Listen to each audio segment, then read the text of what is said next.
প্রসঙ্গত অধুনা তাহাই কীর্তিত হইতেছেন। শ্রী সুখদেব গোস্বামী পাদ কৃষ্ণগত প্রাণা ব্রজ কুমারিকাগণের কাত্যায়নী ব্রত কথা বর্ণনা করিতেছেন। বলিতেছেন, কৃষ্ণগত প্রাণা ব্রজ কুমারীগণ এই প্রকারে 1 মাস কাল হব্যস্য ভোজনা আদি নিয়ম পূর্বক পালন করে নন্দনন্দন আমাদের পতি হন এই সংকল্প করে কাত্যায়নী দেবীর অর্চনা করেছিলেন। এ সম্বন্ধে আমরা ইতিপূর্বে 2 দিন যাবৎ তাহাদের সেই ব্রত আচরণ তাহা বর্ণনা করেছি।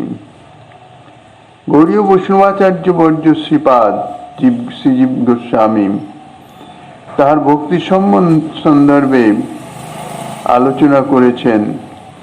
শ্রী ভগবানের এই যে দ্বিবিধ শক্তি অর্থাৎ গুণমায়া এবং যোগমায়া,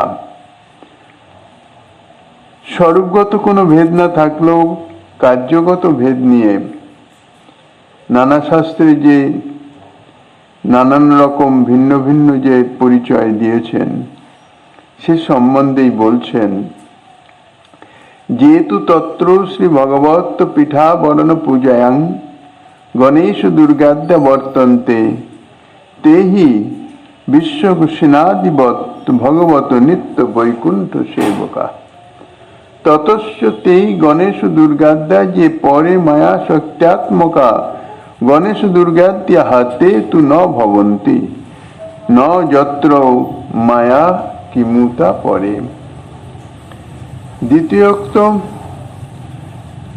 তত ভগবত সর্বভূত শক্ত্যাত্মকা এব হি তে এব কৃষ্ণ সর্বভূতে শ্রীমৎ অষ্টাদশ অক্ষরাদি মন্ত্র গণে অপি দুর্গা নাম্ন ভগবত ভক্তাত্মক সর্বভূত শক্তি বৃত্তি বিশেষস্যাধিষ্ঠাতৃত্বং শ্রুতিতমাদিস্যপি দৃশ্যতে যথা নারদ পঞ্চরাত্রে শ্রুতিবিদ্যা সংবাদে ভগতির ভজন সম্পত্তির ভজতে প্রকৃতি প্রিয়ন জ্ঞায় ভেদতন্ত দুঃখেন সেয়ং প্রকৃতিরাত্মনঃ দুর্গেতি গীয়তে সদ্ভীর খণ্ড রসবল্লভা।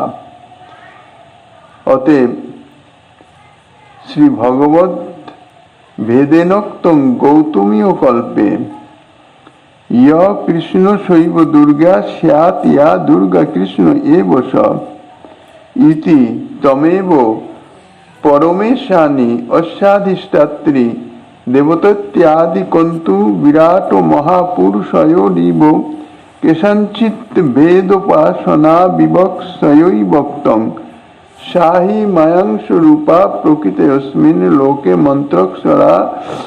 মন্ত্রক্ষরালক্ষণ সেবার্থং নিযুক্তা চিৎশক্ত্যাত্মক দুর্গায়া দাসীয়তে ন তু শৈবাধিষ্ঠাত্রী। শ্রীকৃষ্ণের পীঠ পূজায় এবং আবরণ পূজায় যে গণেশ দুর্গাদির উল্লেখ দেখা যায় তারা বিশ্বক্সেনাদির ন্যায় শ্রী ভগবানের নিত্য বৈকুণ্ঠ পার্ষদ। অতএব মহাশক্তিময় যে সমস্ত গণেশ দুর্গাদির নাম শাস্ত্রান্তরে পাওয়া যায় তাহারা শ্রীকৃষ্ণের পীঠ পূজাতিতে পূজিত হন না। শ্রীমদ্ ভাগবত 2য় স্কন্ধে যত্র মায়া কিমুতা পরে এই শ্লোকে সমালোচনা করলে জানা যায় যে শ্রী ভগবানের ধামে মায়া শক্তির কোনো অস্তিত্ব নাই। সুতরাং সেখানে মায়িক গণেশ দুর্গাদির স্থিতি সুদূর পরাহত। অতএব শ্রীকৃষ্ণের পীঠ পূজা দিতে যে গণেশ দুর্গাদির পূজা হয় তাহারা শ্রীকৃষ্ণের স্বরূপ শক্তিরই মূর্তিভেদ, তাহারা মায়িক নয়। সেই জন্যই শ্রীকৃষ্ণের স্বরূভূত যে অষ্টাদশ অক্ষর মন্ত্রগণের মধ্যে শ্রী দুর্গা নামে প্রসিদ্ধ শ্রী ভগবত ভক্তাত্মকম স্বরূপ শক্তির অধিষ্ঠাত্রী দেবতার কথা শ্রুতি তন্ত্র ইত্যাদিতে উল্লেখিত আছে।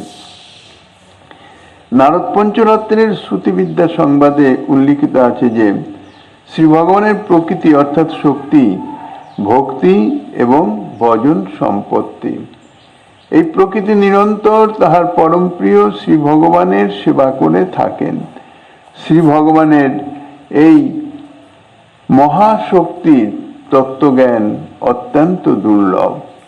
শ্রী ভগবানের এই স্বরূপভূতা মহাশক্তি দুর্গা নামে প্রসিদ্ধ এবং তিনি সচ্চিদানন্দময়ী। গৌতমীয় কল্প নামক গ্রন্থেও শ্রী দুর্গা এবং শ্রী ভগবান অভিন্ন রূপেই বর্ণিত আছেন। যিনি কৃষ্ণ তিনি দুর্গা এবং যিনি দুর্গা তিনি কৃষ্ণ।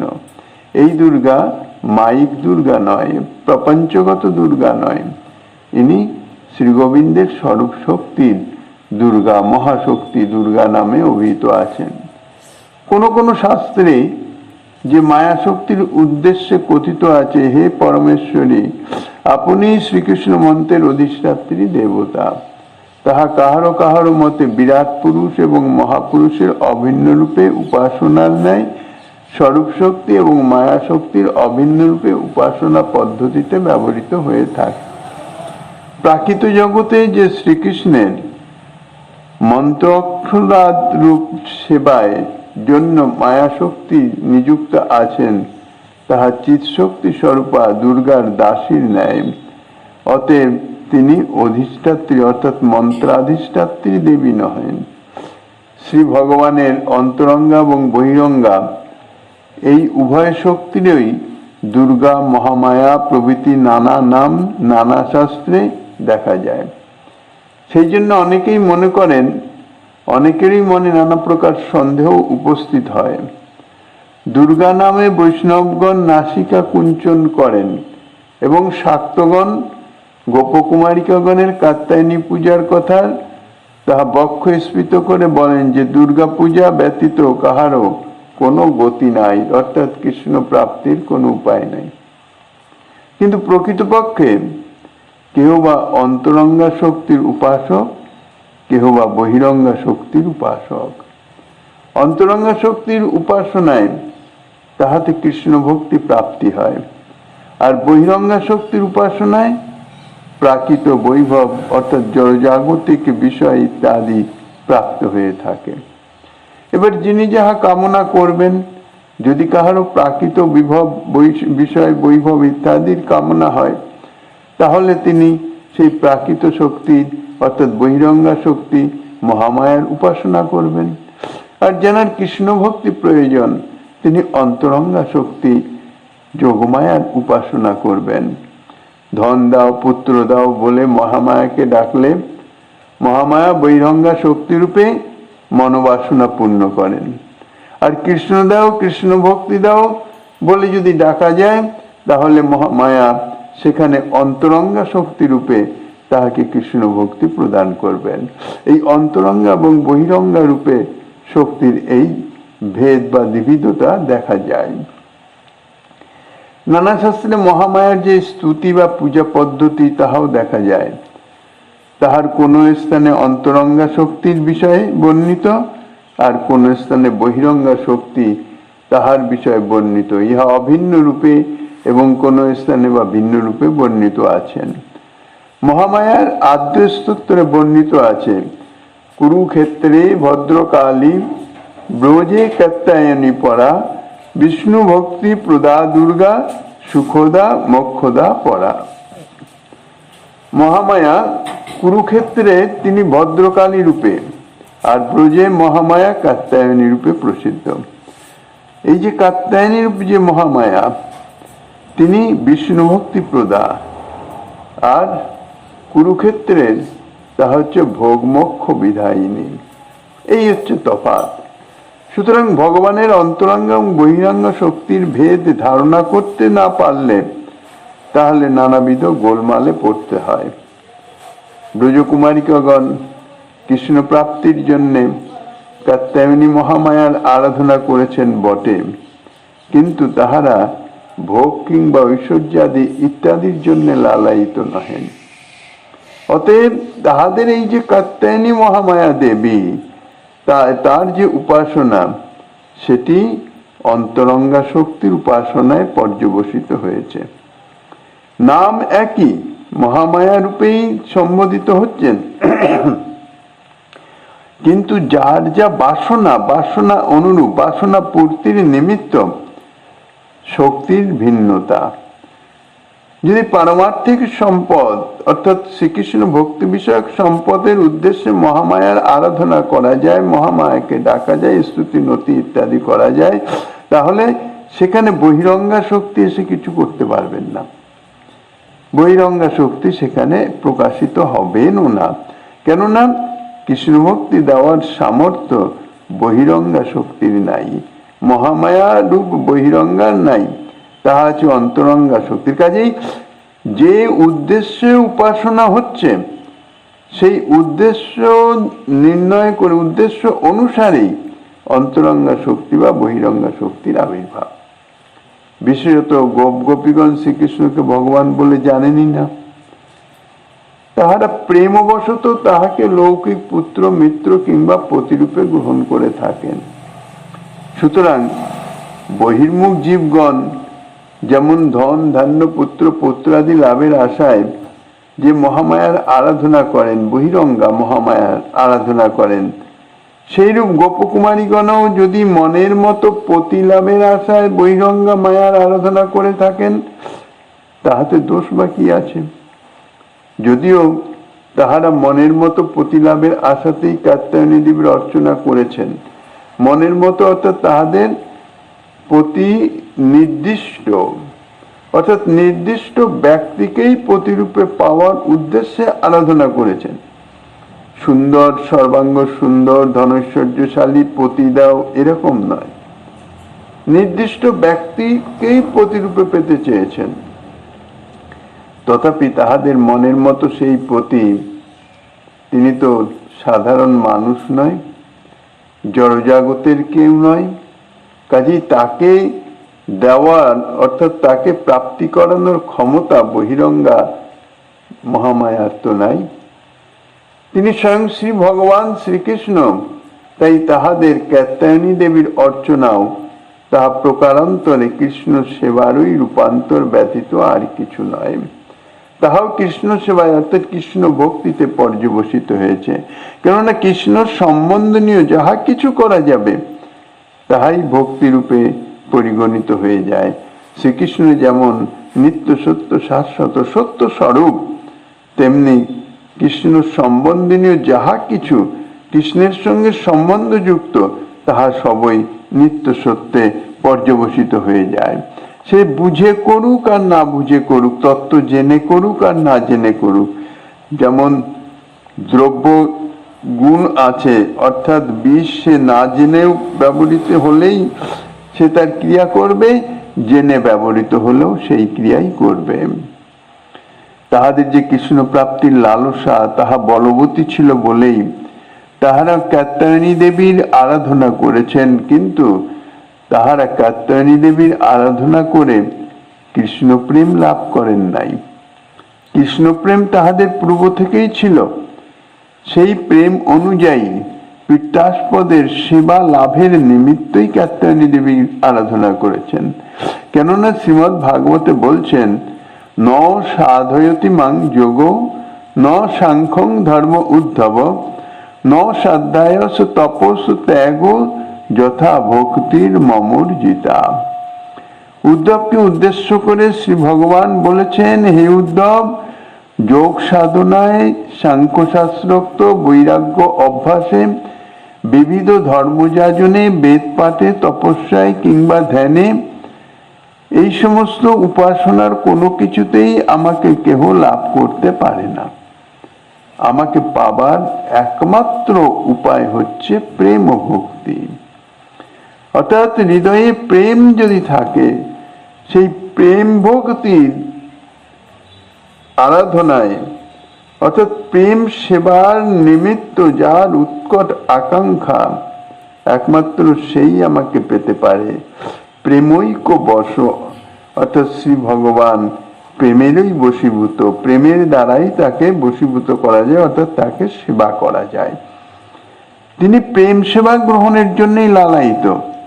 এছাড়া বিনা প্রেমে অর্থাৎ অন্তরে প্রেম প্রীতি নাই, বাহ্যাম্বার লোক দেখানো ইত্যাদির নিমিত্ত যদি পূজা অর্চনা যাহা কিছু করা হোক না কেন, সে যত কঠোরতার সঙ্গেই করা হোক না কেন, তাহাতে শ্রীকৃষ্ণ প্রাপ্তি হয় না। অর্থাৎ শ্রীকৃষ্ণ সে পূজা গ্রহণ করতে ইচ্ছুক নন, লালায়িত নন। তবে তাদৃশ কর্ম যে করে তার ফল অবশ্যই প্রাপ্ত হবে, কারণ যে কোনো কর্মই হোক তার ফল প্রাপ্ত হওয়া যায়। যেহেতু তাহা প্রাকৃত, সেই জন্য তার ফলও প্রাকৃত। তাহার ফলে তাহাদের এই জড়জাগতিক বিষয়, বৈভব, সম্পদ ইত্যাদি তাহাই প্রাপ্ত হয়। শ্রী ভগবানের এই কথাতে স্পষ্ট জানা যায় যে একমাত্র প্রেম ব্যতীত এই প্রেমাধীন শ্রী ভগবানকে পাবার আর দ্বিতীয় কোনো উপায় নাই, দ্বিতীয় কোনো পন্থা নাই। সে যাই কিছু করুক না কেন, তার কিছু থাকুক না থাকুক,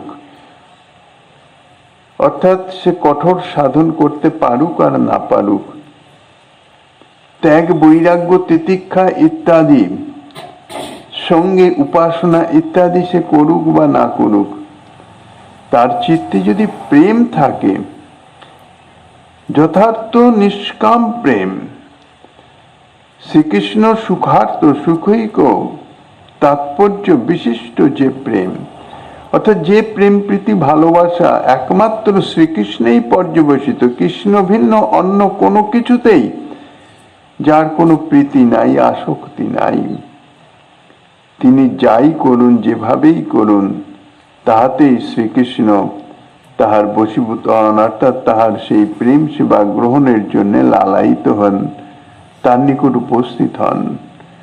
গোপকুমারীগণ যে প্রতিরূপে কৃষ্ণকে পেয়েছিলেন, তার কারণও তাহাদের সেই প্রেম, হৃদয়ের যে উৎকট প্রেম, অর্থাৎ ভালোবাসা, তীব্র ভালোবাসা, যাহাতে তাহারা শ্রীকৃষ্ণ ব্যতীত অন্য কাউকেও চাইতেন না।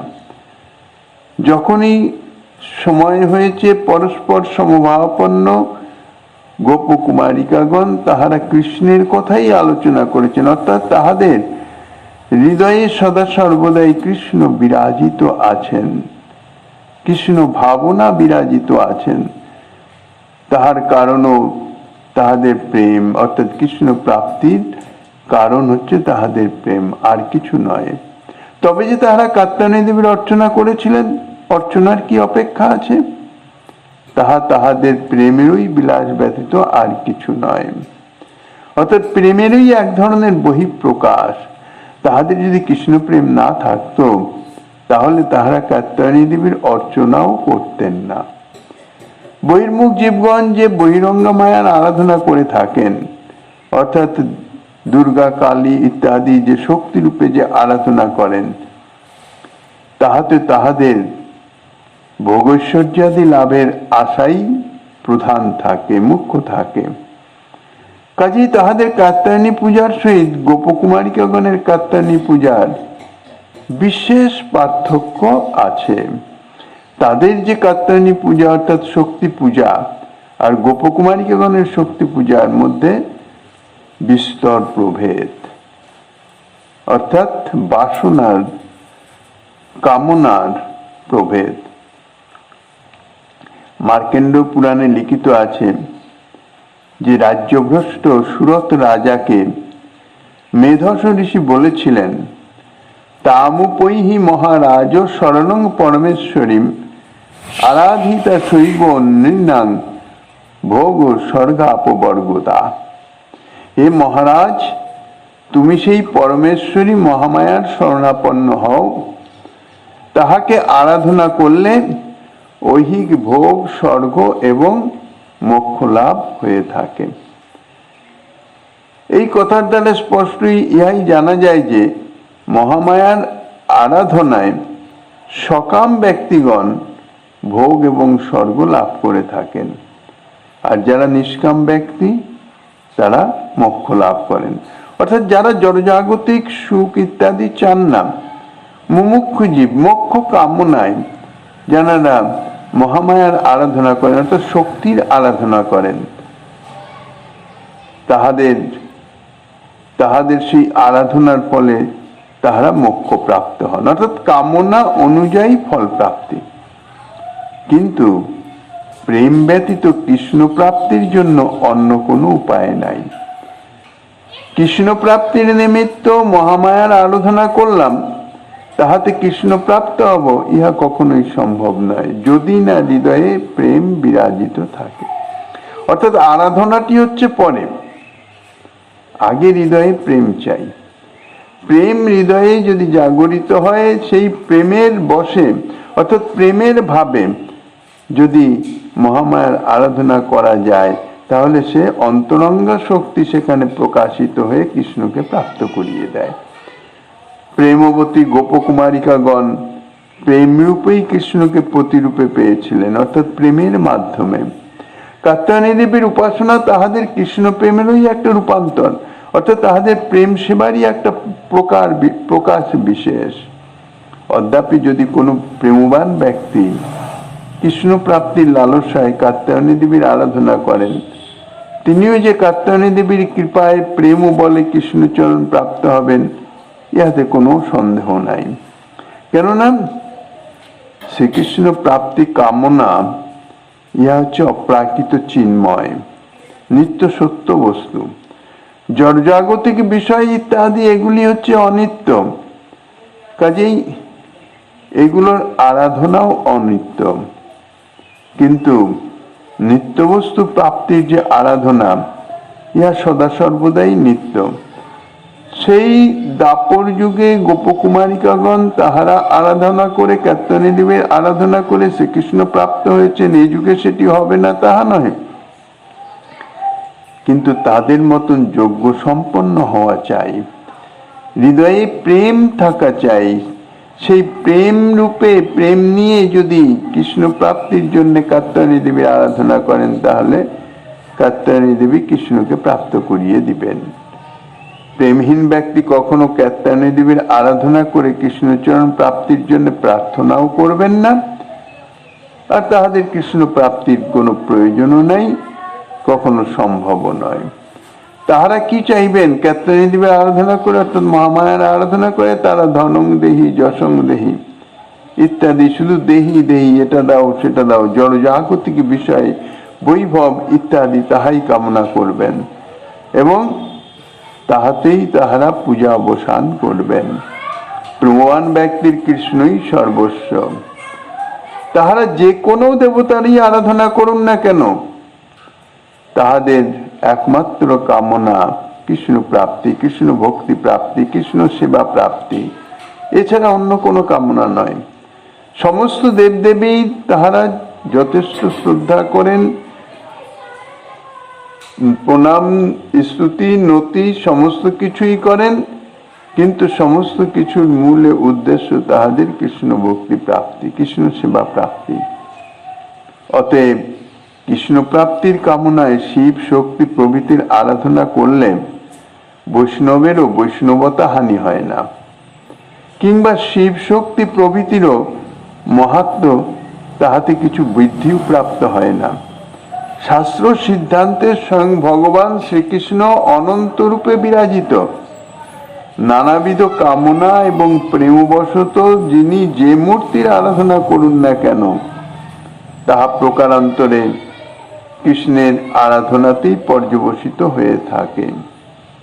মহাভারতে বর্ণিত আছে, আকাশাৎ পতিতং ত্বয়ং যথা গচ্ছতি সাগরম সর্বদেব নমস্কার কেশবং প্রতি গচ্ছতি। আকাশ থেকে পতিত যে বারিবিন্দু, অর্থাৎ যে বর্ষার জল, সে যেখানেই পতিত হোক না কেন, তা যেমন সমুদ্রের দিকেই ধাবিত হয়, অর্থাৎ সেই জল যেভাবেও এসে নিম্ন স্থান দিয়ে নদীতে পতিত হয়, নদী বাহিত হয়ে সেই জল শেষমেশ সমুদ্রে গিয়ে পতিত হয়। তা সমস্ত দেব দেবী যাহা কিছু সবই হচ্ছে সেই শ্রীকৃষ্ণেরই বৈভব, তাহারই বিভূতি। সুতরাং সেই রূপে যিনি যে দেবতাকেই প্রণাম করুন না কেন, স্তুতি নতি আরাধনা করুন না কেন, প্রকারান্তরে তাহা কৃষ্ণের আরাধনাতেই পর্যবসিত হয়ে যায়।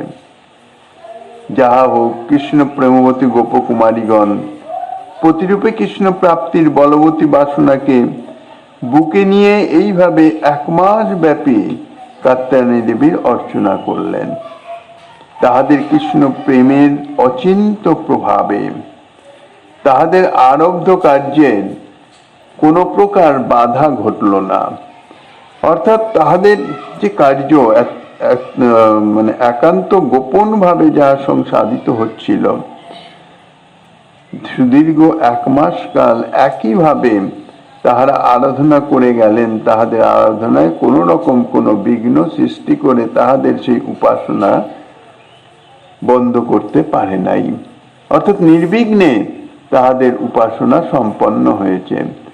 1 মাস কাল কাত্যায়নী দেবীর অর্চনাতেই তাহাদের মনোবাসনা পূর্ণ হইল।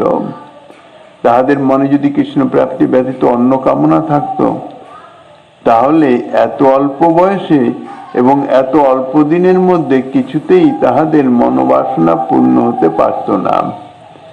মার্কণ্ড পুরাণে দেখা যায়, সুরত রাজা ষাড়শীষ মন্বন্তরে এই মহামায়ারই আরাধনা করেছিলেন, কিন্তু তখনও তিনি তাহার অভীষ্ট মনুপদ লাভ করতে পারেন নাই।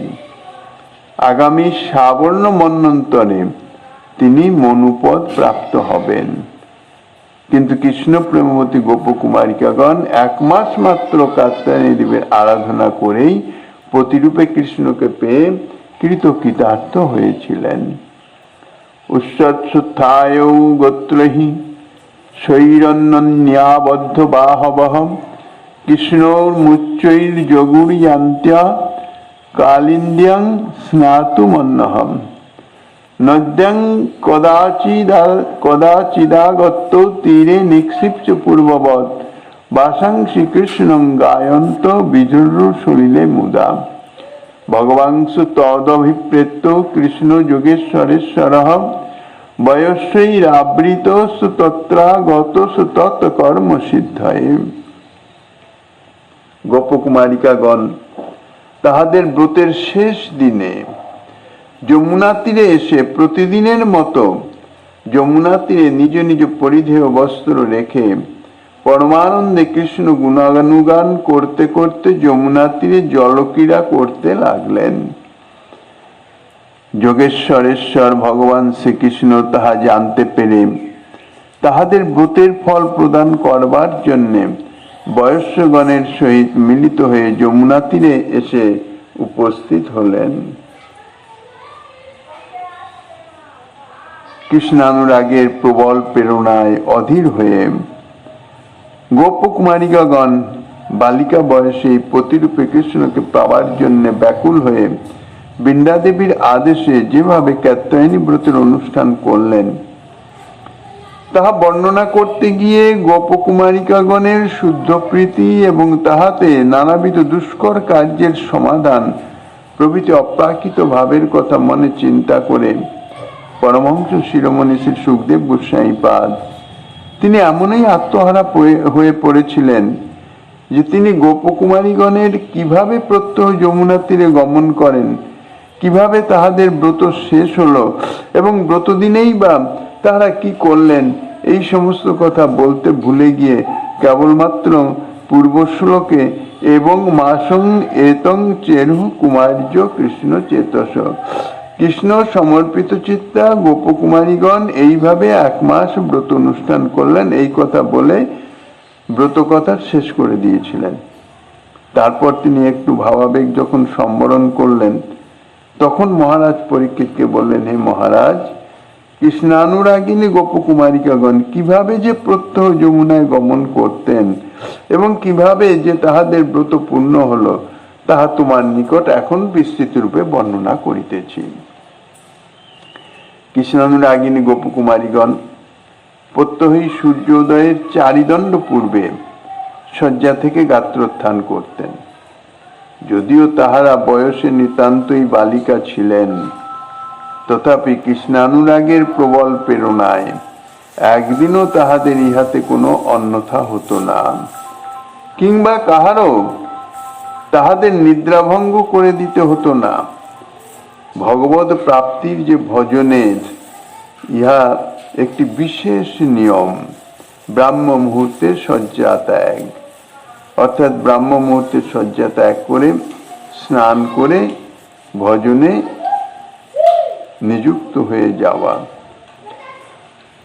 যদি যথাযথ আন্তরিক ইচ্ছায় নিষ্কপট চেষ্টায় তাহা করা যায়, তাহলে তাহার কোনো অপেক্ষা থাকে না। কেননা তাদের সেই যে আন্তরিক চেষ্টা, সেই আন্তরিক চেষ্টাই তাহাদের ভজনের সহায়ক হয়ে যায়। এই জন্য তারা অত্যন্ত বালিকা, যে সময় তাহাদের নিদ্রাভিভূত থাকার কথা, কিন্তু তাহাদের অন্তরের যে উৎকট তীব্র যে বাসনা, অর্থাৎ কাত্যায়নী দেবীর আরাধনা করতে হবে কৃষ্ণ প্রাপ্তির নিমিত্ত, এবং তাহাতে ব্রাহ্ম মুহূর্তে শয্যা ত্যাগ করে ব্রত অনুষ্ঠান ইত্যাদি কার্য করতে হবে, সেই জন্য ঠিক নির্দিষ্ট সময়ে তাহাদের নিদ্রাভঙ্গ হয়ে যেত। কাউকে ডেকে দেওয়ার কোনো অপেক্ষা ছিল না। মনে হয় যেন তাহাদের কৃষ্ণ প্রাপ্তির উপায় স্বরূপ কাত্যায়নী পূজার বাধা পড়লে অপরাধ হয়ে যাবে বলে স্বয়ং নিদ্রা দেবী যথাসময়ে তাহাদের পরিত্যাগ করে চলে যেতেন। কেননা যদি যথার্থ নিষ্কপট ভাবে ভগবত সেবার উদ্দেশ্যে কিছু সংকল্প করা যায়, তাহলে সকলেই তাহাতে সহযোগিতা করেন, কেউ বাধা সৃষ্টি করেন না। অতএব তাহাদের অন্তরস্থ কৃষ্ণানুরাগই বুঝি তাহাদের যথাসময়ে তাহাদের সমস্ত কিছু সহযোগিতা করে দিতেন, যাহাদের কৃষ্ণ প্রাপ্তির উপায় রূপে অনুষ্ঠিত কাত্যায়নী পূজার কার্যে নিযুক্ত করে দিতেন। নিদ্রামুক্ত করে কৃষ্ণ প্রাপ্তির জন্য প্রকৃত লালসা আছে যাহাদের, তাহাদের কদাপি কোন প্রকার কৃষ্ণ প্রাপ্তির সাধন অনুষ্ঠানে ত্রুটি, আলস্য কিংবা উদাসীন্য দেখা যায় না। কৃষ্ণ প্রাপ্তির নিমিত্ত অন্তরে যে প্রকৃত লালসা আছে কিনা, যদি কাহারও অন্তরে লালসা থাকে,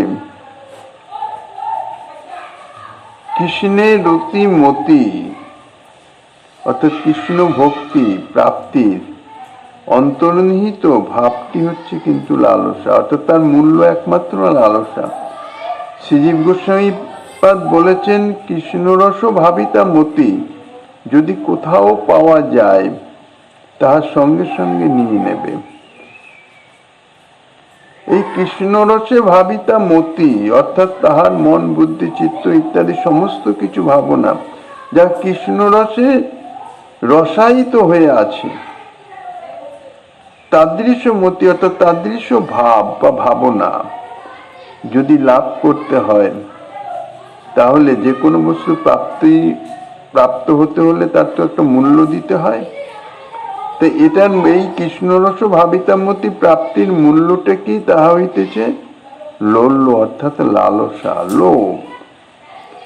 অন্তরে যদি কোনো বস্তু প্রাপ্তির নিমিত্ত যথার্থ লালসা জন্মায়, প্রাকৃত লোভ অর্থাৎ কামক্রোধ লোভ সেই লোভ নয়। লোভ আর এই লালসার মধ্যে তফাৎ আছে। প্রাকৃত বস্তু কোনো কিছু পাওয়ার জন্যে দেখে যদি তাতে লোভ জন্মায় আর তাতে যদি বিশেষ বিঘ্ন আসে, তখন সে লোভ আপনা আপ সরে যায়, বলে ও আমার পক্ষে সম্ভব নয়, পাওয়া হবে না। সে লোভ তখন ভ্যানিশ হয়ে যায়, লোভ আর থাকে না। কেননা প্রাকৃত বস্তু তো প্রাকৃত জগতের কাম, ক্রোধ, লোভ ইত্যাদি যাহা কিছুই হোক না কেন, তা সবই সাময়িক, চিরস্থায়ী নয়। কিন্তু এই যে লালসা, এটি কিন্তু প্রাকৃত নয়। অপ্রাকৃত বস্তু প্রাপ্তির নিমিত্ত যে লোভ, তাহার নাম হচ্ছে লালসা। তাহাও অপ্রাকৃত চিরসত্য। যতক্ষণ না প্রাপ্ত করাচ্ছে ততক্ষণ পর্যন্ত লালসা বিদ্যমান থাকবে, উত্তরোত্তর বর্ধিত হবে, আর প্রাপ্ত হওয়ার পরেও লালসার নিবৃত্তি নাই। প্রাপ্তির পরেও লালসা থাকবে এবং তাহা উত্তরোত্তর বর্ধিতই হবে। কেননা ইহা তো অপ্রাকৃত। অপ্রাকৃত বস্তু সম্বন্ধনীয় যাহা কিছু তাহা সমস্তই অপ্রাকৃতে পর্যবসিত হয়ে যায়। কাজেই কৃষ্ণ প্রাপ্তির নিমিত্ত যাহাদের প্রকৃত লালসা আছে, লালসা যদি একবার হৃদয়ে জাগরিত হয়, তাহার প্রাপ্তি না করিয়ে কখনো নিবৃত্ত হয় না। তাহাদের কদাপি কোনো প্রকার কৃষ্ণ প্রাপ্তির সাধন অনুষ্ঠানে কোনো ত্রুটি, আলস্য, উদাসীন্য এগুলি আসে না, এগুলো থাকে না, চলে যায়। যাহাদের কৃষ্ণ প্রাপ্তির জন্য প্রকৃত আগ্রহ নাই, কেবলমাত্র মুখে কৃষ্ণ কৃষ্ণ এবং আগ্রহের অভিনয় মাত্র আছে, অর্থাৎ কৃষ্ণ প্রাপ্তি চাই অন্য সমস্ত কিছুর সঙ্গে মিলিত হয়ে, অর্থাৎ সুখ সুবিধা স্বাচ্ছন্দ্য ইত্যাদিও থাকবে, কৃষ্ণ প্রাপ্তিও হবে। সেভাবে যদি হয় তাহলে ঠিক আছে। অর্থাৎ সুখ সুবিধা ইত্যাদি সমস্ত কিছু বর্জিত হয়ে, অর্থাৎ সমস্ত কিছু সম্বন্ধে উদাসীন হয়ে একমাত্র কৃষ্ণ প্রাপ্তির লক্ষ্য এবং সেই উদ্দেশ্যেই যাহারা রত থাকেন, তাহাদের কিন্তু ত্রুটি, আলস্য, উদাসীন ইত্যাদি থাকে না। কেননা সমস্ত কিছুই, যত বিঘ্ন তাহারা আপনাপ সরে যায়। কেননা এই যে ভজন বিঘ্ন যাহা কিছু, তাহা তো অন্য কিছু নয়, সবই হচ্ছে মায়ার খেলা, মায়ার মুগ্ধতা, মায়ার পরীক্ষা।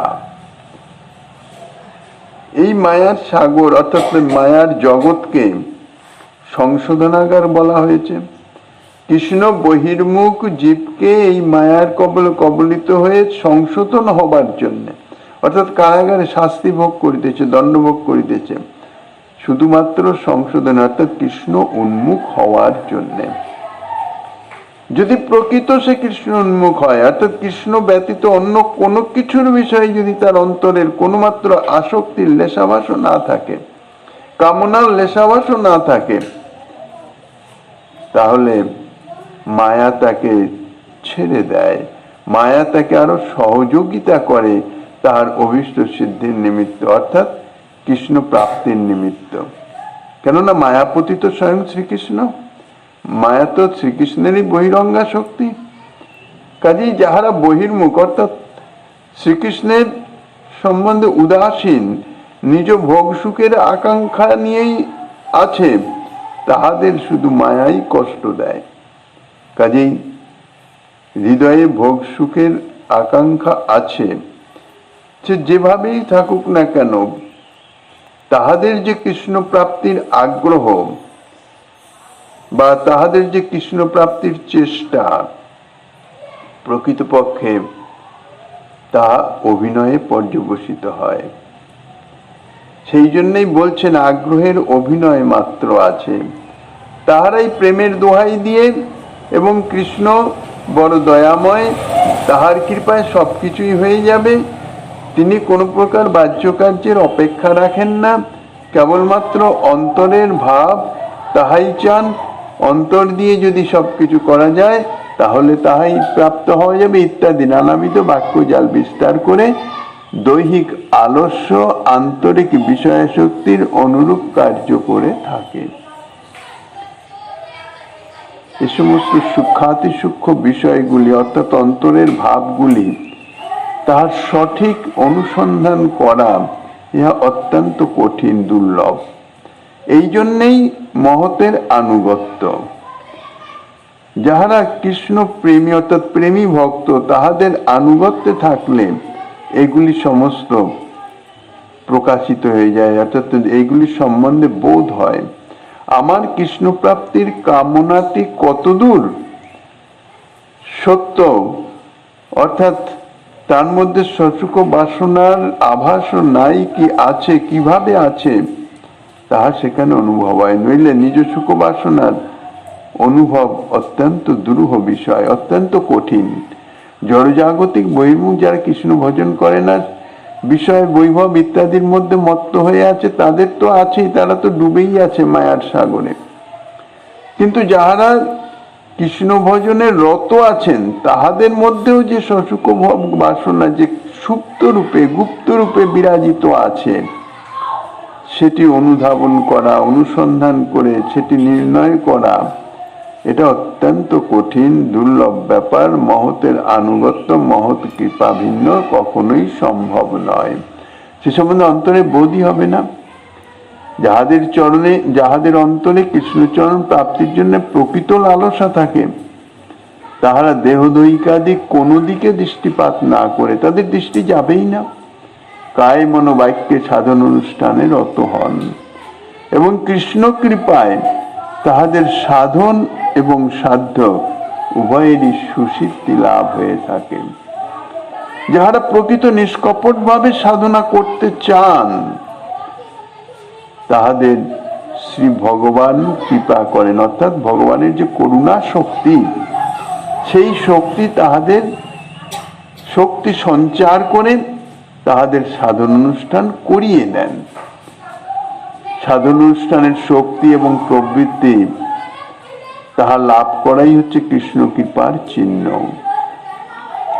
জড়জাগতিক বিষয় বৈভব, সুখ স্বাচ্ছন্দ্য ইত্যাদি লাভ ইহা কৃষ্ণ কৃপার চিহ্ন নহে, ইহা বরঞ্চ বলতে গেলে প্রতিকূলতার চিহ্ন। সাধারণত কৃষ্ণ ভজনে রত হলে প্রথমেই দুঃখ কষ্ট ইত্যাদি এসে উপস্থিত হয়, এগুলি সমস্তই ভজন বিঘ্ন আর পরীক্ষা। যদি সেটা সে উত্তীর্ণ হতে পারে, অর্থাৎ নানান রকম দুঃখ কষ্ট দৈন্য ইত্যাদি তার ভজনে বিঘ্ন সৃষ্টি করতে না পারে, যথা নিয়মে সে চেষ্টা করে ভজন করতে থাকে, তারপরে কিন্তু যে বাধা আসে সেটি বড় ভয়ঙ্কর, সেটি সুখ স্বাচ্ছন্দ্য ইত্যাদি।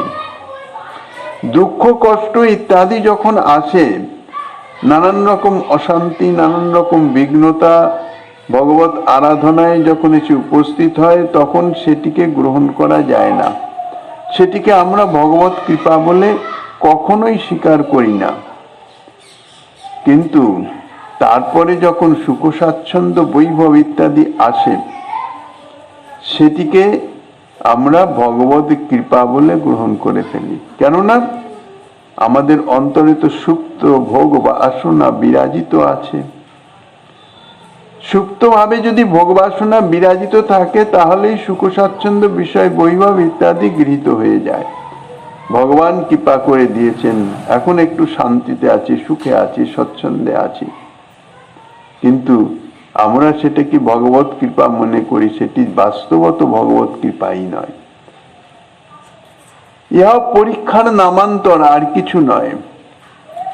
কায় মনোবাক্যে শুধুমাত্র শ্রীকৃষ্ণ প্রাপ্তি, শ্রীকৃষ্ণ সেবা প্রাপ্তির লালসা ব্যতীত অন্তরে ভোগ সুখের ইত্যাদি একটু আকাঙ্ক্ষা আছে কিনা, তাহার পরীক্ষা মুখ্যত হয় প্রতিকূলতায়। শারীরিক অস্বাচ্ছন্দ্য, অসমর্থতা, পারিপার্শ্বিক অসমর্থতা, পারিপার্শ্বিক বিঘ্ন ইত্যাদি নানান রকম যখন এসে উপস্থিত হয়, তখন বুঝতে হবে যে এটি আমার বিশেষ পরীক্ষা চলছে, এটি হচ্ছে শ্রী ভগবানের বিশেষ কৃপা। অর্থাৎ হৃদয় থেকে সসুখ ভোগ বাসনা সমূলে নিষ্কাশিত করবার ইহাই হইতেছে সহায়ক। গোপকুমারিকাগণের অন্তরে কৃষ্ণচরণ প্রাপ্তির জন্য প্রবল লালসার উদ্রেক হয়েছিল। এই জন্যই তারা কৃষ্ণ কৃপায় এত অল্প বয়সে কাত্যায়নী ব্রত অনুষ্ঠান রূপ কৃষ্ণ প্রাপ্তির এই যে বিকট সাধনা, উৎকট সাধনা, তীব্র, তাহা করতে সক্ষম হয়েছিলেন। পূজ্যপাদ কবিরাজ গোস্বামী তিনি তার চৈতন্য চরিতামৃতে বর্ণনা করেছেন, কৃষ্ণ যদি কৃপা করে কোনো ভাগ্যবানে গুরু অন্তর্যামী রূপে শিখায় আপনে। যার উপর যথার্থ কৃষ্ণের কৃপা হয়, কৃষ্ণ তাকে তার অন্তরে গুরুরূপে, প্রথমে তো বাহ্যিকে তাকে গুরুরূপে সাধন পদ্ধতি শিক্ষা দেন, তারপরে অন্তর্যামী রূপে সেই সাধন অনুষ্ঠানের শক্তিও প্রদান করেন। কেননা বিষয়ে আসক্ত জীব, অর্থাৎ বিষয়ে মলিন জীব, শ্রীকৃষ্ণ ভজন করবার তাদের সামর্থ্য নাই। অপ্রাকৃত কৃষ্ণ ভজন প্রাকৃত মন বুদ্ধি চিত্ত দিয়ে কিভাবে তার সাধনা করবেন? সে সামর্থ্য তার নাই। এখন যদি অসমর্থ ব্যক্তি, যেমন দেখা যায় মায়ের যে সন্তানটি অশক্ত হয়, পঙ্গু হয়, তার প্রতি মায়ের কৃপা দৃষ্টিটি বেশি থাকে। যে শক্ত সমর্থ সে তো স্বাভাবিকভাবে চলতেই পারবে, মায়ের দৃষ্টি সবার প্রতি আছে, কিন্তু অসমর্থ অশক্ত যে, তার প্রতি কৃপাটি একটু বেশি থাকে, দৃষ্টিটি বেশি থাকে। সেই রকম যদি সর্বথা নিজেকে অসমর্থ মনে করে শ্রীকৃষ্ণের চরণে কায় মনোবাক্যে শরণাগত হওয়া যায়, তাহলে শ্রীকৃষ্ণ তাকে কৃপা করেন। কেননা সকলেই তো তার সন্তান, তার অংশ স্বরূপ। যিনি নিজের সামর্থ্যে আমি ভজন করব, অমুক করবো, তমুক করবো, নিজের কর্তৃত্ব অভিমান ইত্যাদি প্রভাবে যিনি চলেন, তার প্রতি কৃষ্ণের কৃপা অত তাড়াতাড়ি আসে না। যিনি সর্বদা অসমর্থ, দৈন্য সহকারে বিরাজমান, কোনো কিছুই নাই, আমি সর্ববিষয়ে অক্ষম, অসমর্থ, তার প্রতি কৃষ্ণের কৃপা সর্বাগ্রে হয়। আর সেই কৃপার ফলে কি হয়? তার প্রথমে সাধুসঙ্গ লাভ হয়। কিভাবে যে লাভ হয়, কোথা দিয়ে কিভাবে সাধুসঙ্গ হয়, তাহা সে বুঝতেও পারবে না। কিন্তু দেখা যাবে প্রকারান্তরে সাধুসঙ্গ হয়ে যাচ্ছে, এবং সাধুসঙ্গের প্রভাবে ধীরে ধীরে তার সেই অন্তরের আকাঙ্ক্ষা বর্ধিত হয়, এবং শ্রীকৃষ্ণই গুরুরূপে তাহাকে কৃপা করেন। কৃপা করে যথার্থ সাধন পদ্ধতি ইত্যাদি তাকে দেন, শিক্ষা দেন। এখন সাধন পদ্ধতি তো বাহ্যিকভাবে গুরুদেব দিয়ে দিলেন, সাধন তো করতে হবে। এখন বিষয়াবিষ্ট জীব, বহির্মুখ জীব, অপ্রাকৃত শ্রীকৃষ্ণ ভজন বা সাধন করার সামর্থ্য তো তার নাই। পদ্ধতি দিয়ে দিলে কি হবে? সেই পদ্ধতি অনুসারে সাধন করবার যে শক্তি, সেটাও তো চাই। যদি সে সাধন করতে চায় নিষ্কপট ভাবে, কিন্তু পারছে না, আপ্রাণ চেষ্টা করছে, এই যে নিষ্কপটতা, ইহা অন্তরের ধর্ম, মনোধর্ম। এটাতে বাহ্যিক কিছু নাই। অন্তর্যামী তাহা ভালোভাবেই অনুভব করেন, ভালোভাবেই জানেন। তখন অন্তর্যামী রূপে শ্রী ভগবান সেই সাধন অনুষ্ঠানের শক্তি যোগাতে থাকেন, এবং ধীরে ধীরে যে সাধনে সমর্থ হয়, সাধন করতে থাকে, তাহাতে তার সাধন পথে অবাধ গতি এবং সাধন আনতে যথা অভিলষিত ভাবে কৃষ্ণ প্রাপ্তি সংগঠিত হয়ে যায়। গোপকুমারিকাগণের কাত্যায়নী ব্রতে কথার বাকি অংশ যা কিছু শ্রীমন মহাপ্রভু গিরিধারীলালের কৃপা হলে আগামী দিন আস্বাদনের বাসনা রেখেন। অদ্যকার ভাগবতী কথার এখানেই বিশ্রাম।